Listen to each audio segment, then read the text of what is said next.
안녕하세요. 차분하게 잡수다 시우입니다. 안녕하세요. 엘린입니다.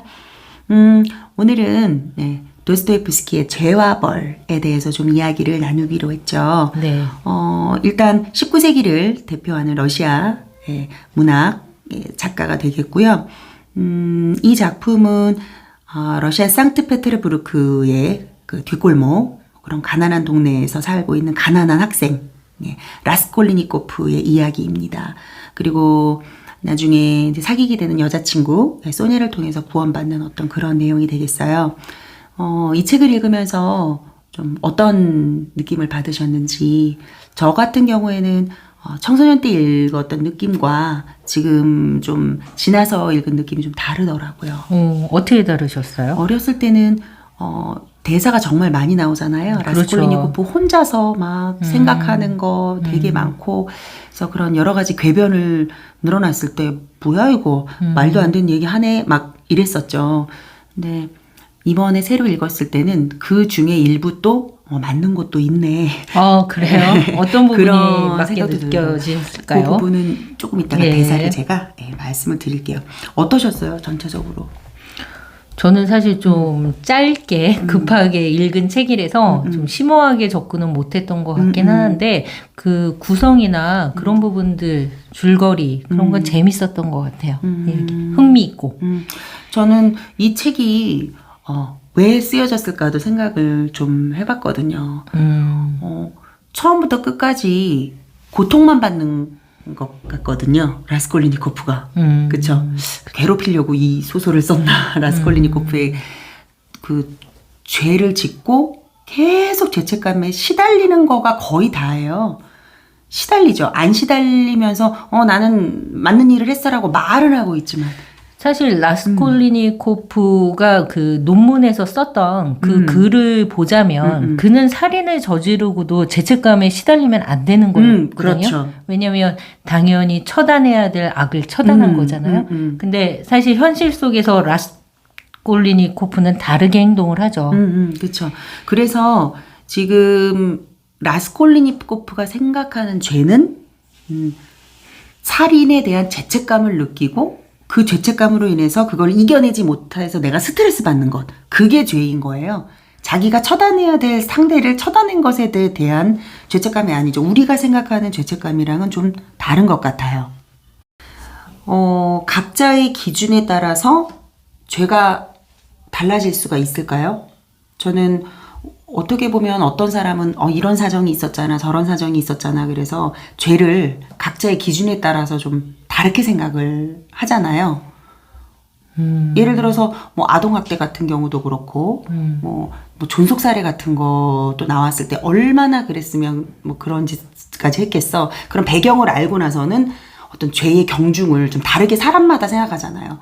어떤 사람은 죽을만 해서 죽었지. 그러니까 절대적으로 판단에 있어서 살인이라고 해서 그게 모두 똑같은 평가를 받지는 않잖아요. 저는 그럴 수 있다고 생각해요. 네, 이 책에서는 그렇지만 그게 살인일 경우에는 절대 악이 될 수 있다라는 얘기를 해주고 있는 것 같아요. 살인이라는 것은 너가 선민사상을 가지고 잘난 인간이고 난 특출나니까 저런 노파 따위는 죽여도 돼 라는 생각 자체가 죄라는 거를 확실하게 얘기를 해주고 있는 거죠. 근데 사실 라스콜리니코프와 노파 사이에는 그 어떤 이해관계가 강하게 얽힌 사이는 아니었잖아요.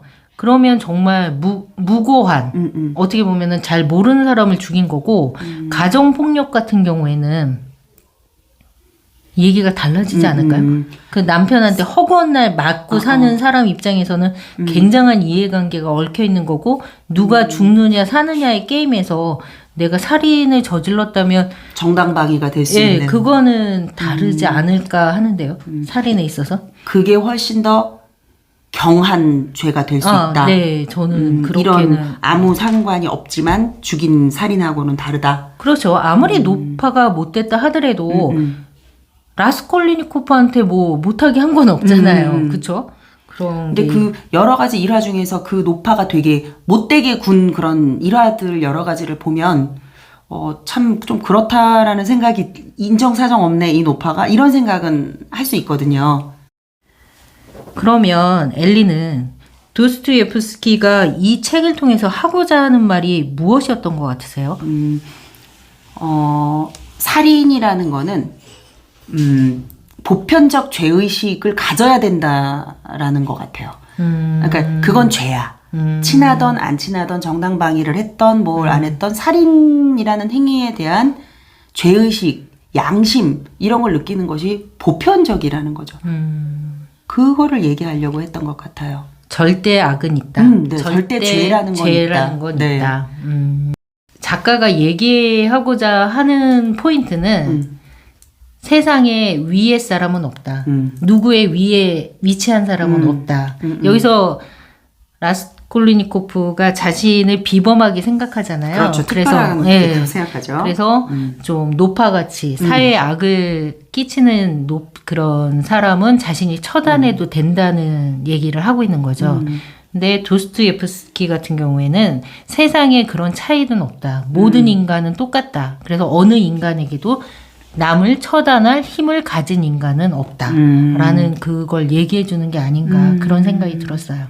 이 책을 읽다 보면 참 머리가 좋아야 될 것 같아요. 이름이 너무 그러니까요. 예, 줄치면서 읽어야 돼요. 라스콜리니코프는 로지카, 로마니치, 그리고 소냐도 소피아 세미오노브나 마르멘토바, 소네치카가 굉장히 어렵더라고요. 러시아 그쵸? 사람들은 이 이름을 다 외우고 살까요? 그리고 예명도 있고 이름도 그러니까요. 있고 너무 힘들 것 같아요. 진짜. 맞아요. 그리고 제가 아까 전에 초기에 말씀드렸던 그 라스콜리니코프가 했던 말 중에서 또 이렇게 좀 공감 가는 게 요즘 생겼다고 했잖아요. 사소한 것이 중요하다. 바로 그런 사소한 것들이 항상 모든 일을 망쳐버린다. 디테일이 중요하다는 거잖아요. 그렇죠. 되게 요거를 그런 것 같아요. 모든 사소한 것이 크게 도미노를 만들어서 망치게 되는 것 같아요. 일을. 그렇죠. 네, 조그만 일에서 시작해서 큰 일이 돼버리는 것 같아요. 맞아요. 네, 그게 꼭 뭐 거짓말에 대한 얘기뿐만이 아니라 그런 사소한 디테일이 중요한 것 같아요. 말투에서도 그렇고 그렇죠. 내 어떤 계획을 실행하는 어떤 그 과정에서도 그렇고 자식을 교육하는 데서도 그렇고 그런 사소한 것들이 쌓여서 산처럼 그렇죠. 그리고 일을 하는 데 있어서도 뭐 예를 들어 인테리어 공사를 한다고 그래도 다 기본 플로어는 다 지키잖아요. 근데 그 이상의 평가를 받는 사람들은 마감의 디테일에서 차이가 그 난다고 사소한 하는 것에서 달라질 수 있는 것 같아요. 그렇죠. 확실하게. 저는 여기서 좀 인상적이었던 부분이 라스콜리니코프가 궤변을 아까 늘어놓으신다고 했잖아요. 그러니까 논문에서도 썼지만 비범한 사람은 사회에 악을 끼치는 그 누군가를 마음대로 처단해도 된다. 뭐 그런 식으로 얘기를 하죠. 근데 여기서 판사 포르피르가 그런 말을 해요. 그렇다면 세상에 자신이 비범하다고 생각하는 사람이 많아지면 세상은 어떻게 될 것 같냐고. 정말 좋은 질문이죠. 그렇죠. 그렇죠. 진짜 똑똑해. 네. 자기 스스로 비범하다고 생각하는 사람이 사회에 악이 되는 사람을 다 처단하고 다니면 세상은 피바다가 되겠죠? 그렇죠. 라스콜리니코프가 바로 꼬리를 내리고 그렇습니다. 제가 잘못했군요. 이렇게 될 줄 알았는데 또 그렇게 안 흘러가잖아요. 그런 거 보면 라스콜리니코프 굉장히 고집쟁이에요. 제가 그 죄의식이 없는 그 라스콜리니코프의 생각을 단적으로 보여주는 그 부분을 한번 읽어드릴게요. 내가 그 더럽고 백해무익한 일을 아무에게도 도움이 되지 않는 돈놀이하는 노파를 죽여버린 일은 40가지나 되는 죄를 용서받을 수 있는 일. 가난뱅의 피나 빨아먹는 그따위 할멈을 죽였다는 게 죄란 말이냐? 나는 죄라고 생각하지 않아. 그걸 속죄하려는 생각은 없어. 나만 해도 여러 사람에게 착한 일을 하려 했던 거야. 수백 수천의 착한 일을 할 수 있었던 거야. 나는 그 우열한 행위로서 다만 자신의 독립을 획득하고 싶었던 것뿐이야. 자금을 얻기 위한 처음에 한 걸음을 내디디려 했을 뿐이야. 굉장히 무서운 사실 대사죠. 정말 죄의식이 없어요.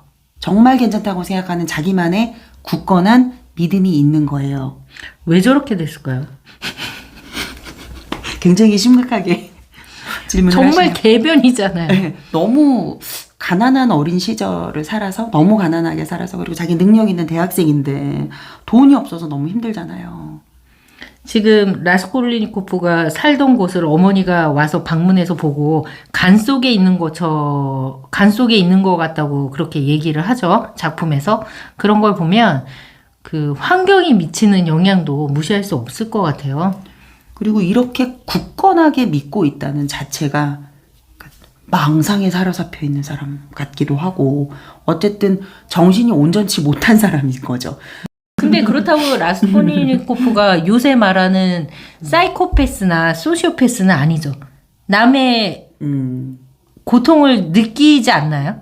그쵸. 그런 거는 아닌 것 같아요. 나중에 또 소냐를 통해서 감화받고 교화되고 이런 거 보면, 그리고 한 인간을 굉장히 사랑하고 존경하잖아요. 그렇죠. 그런 걸로 봐서는 사이코패스나 소시오패스는 아닌 것 같아요.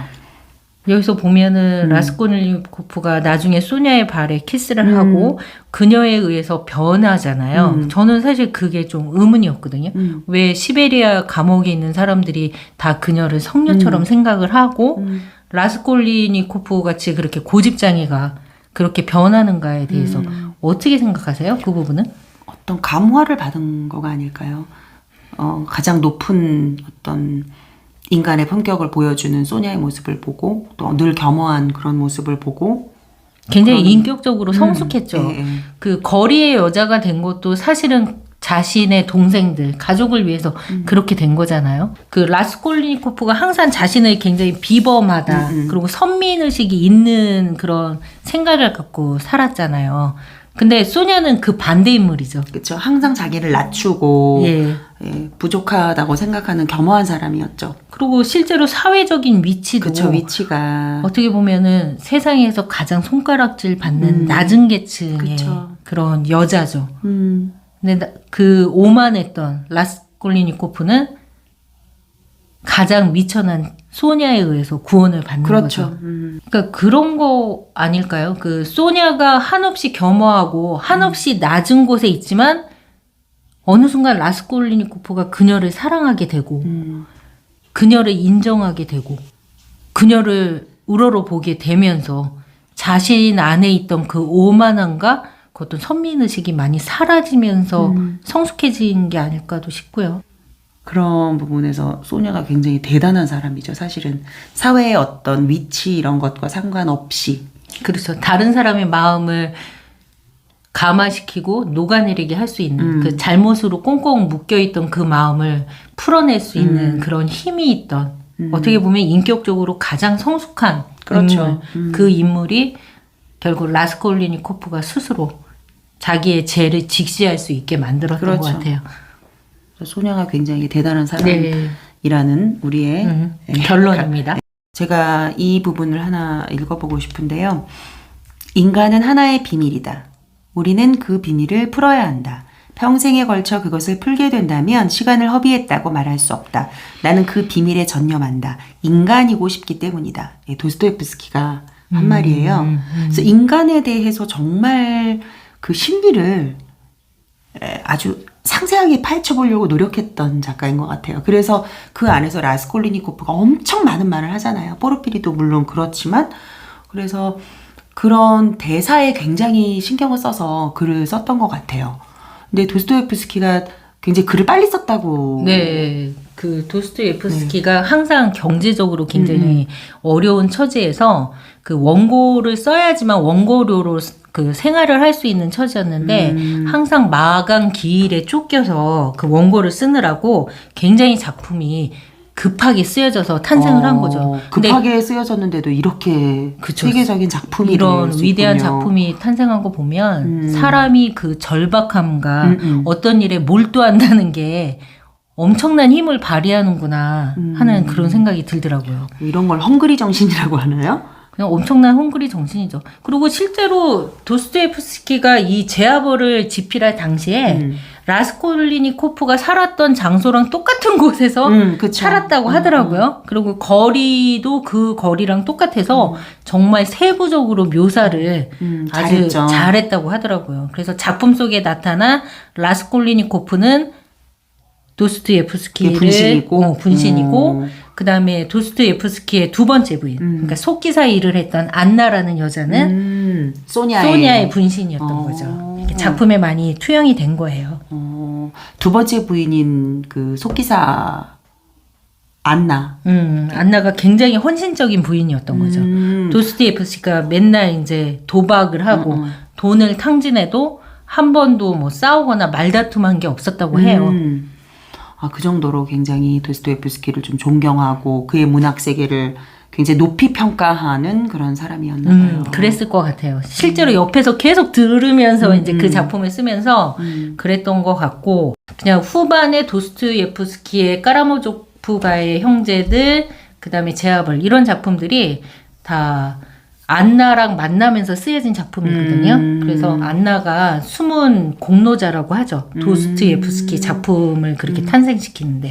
그러니까 뭐 돈 갖고 나가서 도박하고 막 나쁜 짓을 하고 그래도 저 사람은 어떤 문학 세계를 위해서 저런 것들을 할 수도 있다라고 다 이렇게 좀 그쵸 생각을 했나 봐요. 그 안나 그랬던 같은 것 경우에는. 같아요. 남편을 믿었고 그리고 실제로 사실 도스토옙스키나 톨스토이 같은 사람들은 몇 세기에 한 번 나올까 말까 하는 문호잖아요.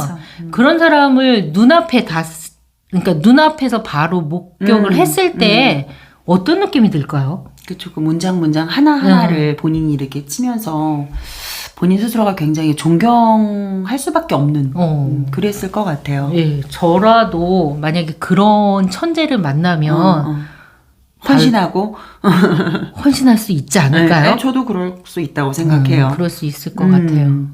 네, 오늘 이걸 마치고 다음번에는 어떤 거로 할까요? 다음번에는 걸리버 여행기요. 재밌겠네요. 네. 재밌지만 잘 알지는 못하는 이야기. 저는 소인국만 정말 기억이 잘 나고 다른 건 잘 모르겠어요. 자, 이번 기회에 한번 읽고 함께 얘기 나누도록 할게요. 수고하셨습니다. 예, 안녕히 계세요.